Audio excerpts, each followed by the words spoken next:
Assalamualaikum warahmatullahi wabarakatuh. Halo semuanya. Di sini saya akan membahas tentang pertumbuhan dan perkembangan makhluk hidup. Kalian tahu kan kalau pertumbuhan dan perkembangan itu merupakan ciri-ciri dari seorang makhluk hidup. Misal nih, pada bayi berusia kurang dari 1 bulan, itu berat badannya 3 kg dengan tinggi badan dan panjang cuma 50 cm. Dan bayi itu pada usia kurang dari 1 bulan cuma bisa nangis doang. Nah, kemudian pada saat bayi itu berusia 7 bulan, berat badan bayi itu bertambah jadi 8 kg dan dengan tinggi badan atau panjang 63 cm. Nah, kalau dulu bayi itu cuma bisa nangis, sekarang pada usia 7 bulan sudah bisa tengkurap. Kemudian saat bayi itu berusia 1,5 tahun, berat badan bayi itu juga bertambah jadi 10 kg dan dengan tinggi badan atau panjang jadi 78 cm. Nah, pada usia 1,5 tahun ini, bayi itu udah bisa berjalan. Kira-kira teman-teman tahu nggak yang termasuk pertumbuhan yang mana dan perkembangan yang mana? Benar, yang termasuk pertumbuhan itu adalah berat badan dan tinggi badan. Sedangkan yang termasuk perkembangan itu adalah dari yang saat usianya kurang dari 1 bulan cuma bisa nangis, kemudian pada usia 7 bulan sudah bisa tengkurap, dan pada usia 1,5 tahun sudah bisa berjalan. Dari yang tadi disampaikan, apa nih definisi dari pertumbuhan dan perkembangan itu?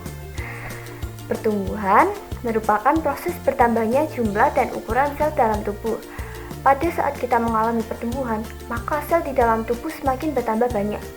Jaringan dan organ tubuh juga semakin besar atau meningkat.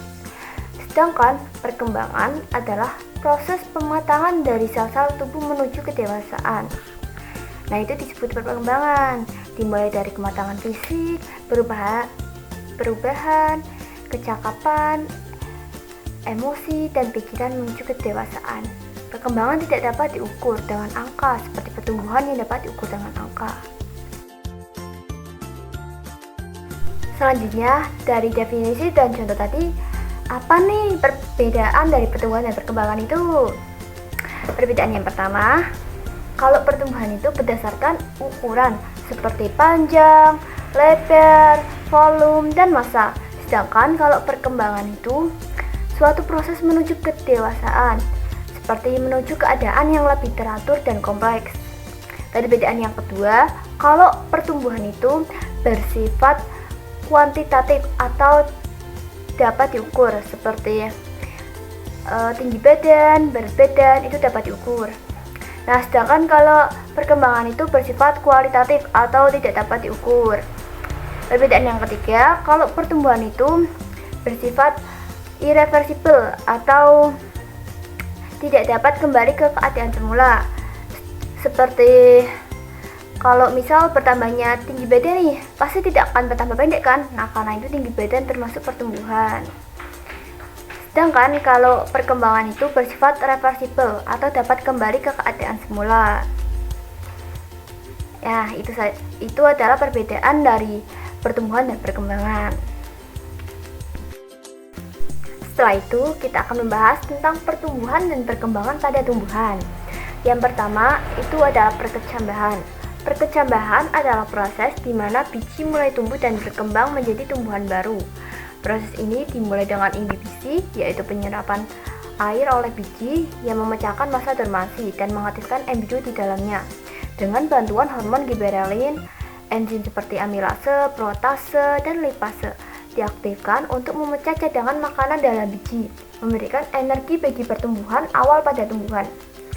Nah, berdasarkan letak kotiledonnya, perkecambahan dibagi menjadi 2 jenis, yaitu perkecambahan epikeal dan perkecambahan hipokeal. Yang pertama, perkecambahan epikeal adalah proses pertumbuhan dan perkembangan di mana kotiledon naik ke atas atau ke permukaan tanah. Perkecambahan epikeal terjadi saat hipokotil memanjang ke atas. Pemanjangan hipokotil mendorong kotiledon yang ada di atasnya, sehingga kotiledon keluar dan berada di permukaan tanah. Perkecambahan epikeal terjadi pada beberapa tumbuhan, antara lain kacang merah, kacang hijau, kacang kapri, dan tumbuhan digotil lainnya. Nah, kedua itu perkecambahan hipokeal adalah proses pertumbuhan dan perkembangan di mana kotyledonya tetap berada di bawah tanah. Hipo dalam bahasa Yunani berarti bawah, maka perkecambahan hipogeal adalah pertumbuhan biji di mana kotyledonya tetap berada di bawah tanah. Perkecambahan hipogeal terjadi saat epikotil memanjang dan mendorong plumula atau bakal daun ke atas keluar dari tanah. Pemanjangan epikotil tersebut membuat tunas plumula naik ke atas tanah, sedangkan kotyledon tetap berada di bawah tanah. Perkecambahan hipogeal biasanya terjadi pada tumbuhan monokotil seperti padi, jagung, gandum, kelapa, dan tumbuhan monokotil lainnya. Nah, yang pertama itu kita membahas tentang perkecambahan, dan kedua kita akan bahas tentang pertumbuhan pada tumbuhan. Nah, pertumbuhan adalah proses di mana tumbuhan menjadi lebih besar dan berkembang seiring berjalannya waktu. Pertumbuhan pada tumbuhan bersifat tidak terbatas. Hal ini disebabkan karena adanya jaringan embrionik yang disebut meristem. Pertumbuhan pada tumbuhan dapat dibedakan menjadi dua macam, yaitu pertumbuhan primer dan pertumbuhan sekunder. Yang pertama adalah pertumbuhan primer. Pertumbuhan primer adalah pertumbuhan yang terjadi akibat aktivitas jaringan meristem primer, atau disebut juga meristem apikal yang terletak di ujung pucuk utama, pucuk lateral, dan ujung akar.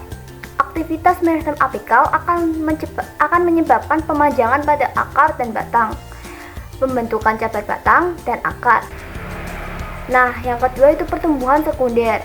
Pertumbuhan sekunder adalah pertumbuhan yang disebabkan oleh aktivitas meristem lateral atau meristem sekunder.